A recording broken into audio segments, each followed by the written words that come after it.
I'm going to get paint on it. Now, just as a health and safety warning here, sometimes when I take my jacket off, a lot of the ladies from the back will rush forward in a sexual frenzy to try to touch my Adonis-type torso. So please be careful of the rush. Thank you.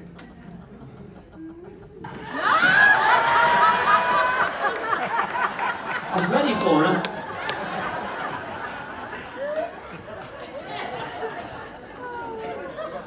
My life flashed before my eyes there, I can tell you. She got close and saw what she's running at and then ran her over again. You should have had your glasses on. Make things look bigger. What was I just doing? I don't know what I was doing. Oh yes, painting. Thank you very much. Yeah, listen, I'm going to do a little bit of painting for you this evening, ladies and gentlemen.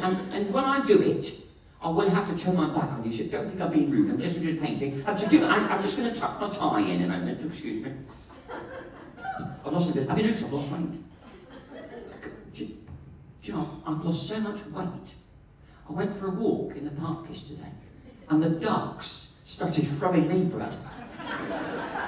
Anyway, listen, I'm going to do a bit of painting. Something that I learned during lockdown, ladies and gentlemen, and whilst I do it, I say, hey, you've got a little bit of painting music, we just play in the background of you, something that'd be lovely, thank you very much. Here we go. Here we go. Nice bit of painting. As I was saying, I always fancied doing a bit of painting, you see.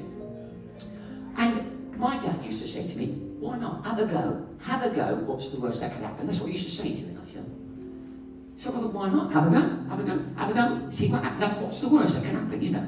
I mean, it's like when I was young, he said to me, son, what do you want to do when you leave school? You know, what do you want to do for a job? I said, well, I'd like to work in entertainment, Dad. He said, well, do it, son, he said. He said, you know, if you can do a job you enjoy, you'll never really work a day in your life. And it's true, really. It's a wonderful job to meet you wonderful people. I mean, he said, I've had some jobs that I didn't enjoy. I said, really? Yeah, he said, I mean, he was a hard worker. Don't get me wrong, he was a hard worker. Not like my uncle. Oh, my word. My Uncle Ron. He shouldn't speak ill, but he was a lazy devil. He really was. Do you know what his job was? He was a long-distance lorry driver on the Isle of Wight. He was.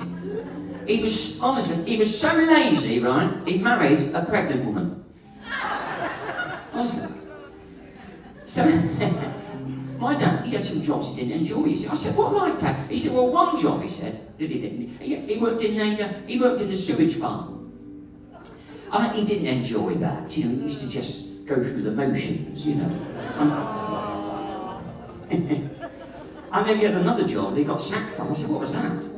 He said, I'll tell you what I did, son, he said, I delivered 24 Japanese cars to South Africa. I said, wow. I said, you delivered 24 Japanese cars to South Africa? He said, yeah. So that's impressive. I said, who did you deliver them to? He said, I delivered them to Nelson Mandela. Okay? I said, wow. I said, who should have you delivered them to? He said, Nissan main dealer.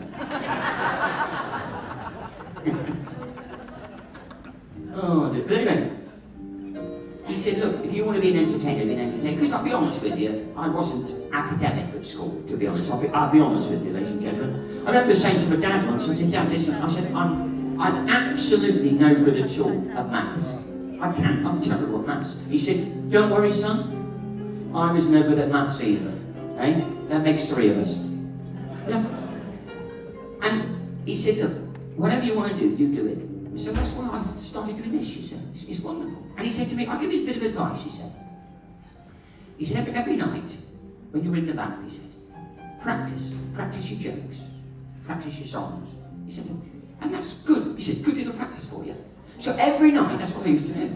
I used to practice my songs, practice my jokes in the bath. Practice in the bath, and it worked. Great advice.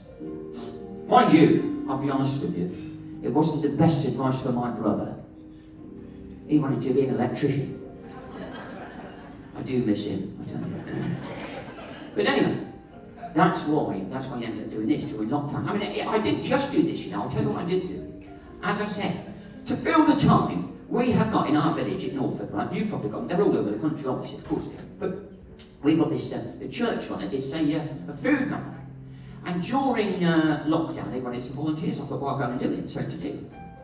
So I did, I volunteered, and what you had to do then, it was crazy. What you had to do, you had to get the parcel, knock on the door, leave the parcel, stand back, and then get a picture of the person with their parcel. You wouldn't have to sign, you wouldn't have to touch. Anyway, one day I knocked on this door, this little boy answered.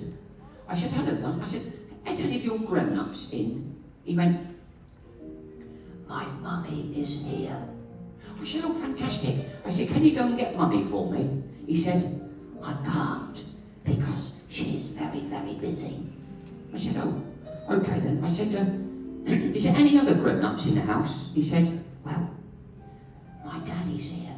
Oh, I said, fantastic. I said, could you go and get daddy for me? He said, I can't, because he is very, very busy. I said, okay. I said, so listen, I said, is there anybody at all, any grown-ups at all in the house? He said, well, he said, my big sister is here. I said, oh, that's fantastic. I said, could you go and get your big sister for me? He said, I can't, because she's very, very busy. I said, like, this is ridiculous now. I said, is there anybody at all in the house?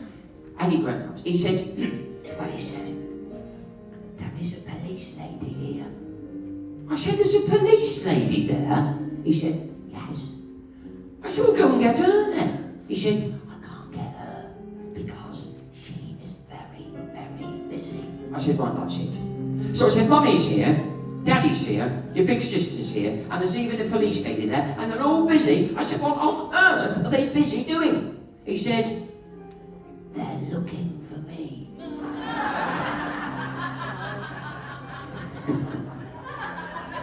Oh dear, we have a laugh, didn't we? And of course, during lockdown, my aunt here in Norwich, right, she's got this dog, and it's a show dog. It's what's the name? It's a pedigree, but it's quite rare. It's called a Mexican hairless Chihuahua. And I don't know if you've seen them on Crufts. They're really small, but they've got no fur on their body, just wrinkly skin. Have you seen them? But around the head, they've got like a mane of hair. Right? Anyway, she rings me up one day. I said, are you all right, Auntie? She says, not really, dear, she said. I said, what's the matter? She said, well, my dog, she said, has started growing hair where it's not meant to have hair. I said, well, if it's a problem, I said, take it down to the vet. Oh, she said, I can't. She says, that's emergencies only, isn't it? I said, well, I tell you what, when you're next out tomorrow, I said, on your hour walk, remember that? I said, will you pop into the chemist? Oh, she said, all right, dear. Anyway, I rang her the next day. I said, did you go to the chemist? She said, yes, I did. I said, well, what happened? Well, this is what happened. She went in. She said, can I have some hair removal cream, please? He said, yes, certainly, madam. There we are. I put it on the counter. He said, now put that on and try not to wear tights for a couple of days. Oh, she said, that's not for my legs. She said, that's for my Chihuahua. They're ahead of me, aren't they? He said, in that case, slap it on and don't ride a bike for a week, he said. Listen, so that's my story. That's why I started doing painting like this, you see. And what I'm going to do now, I'm going to take these clips off and I'm going to show you my little painting, you see, and hopefully it might get a little round of applause. Because this is a little picture of my comedy hero. Look at this, the one and only Charlie Chaplin. What about that? If you just smile.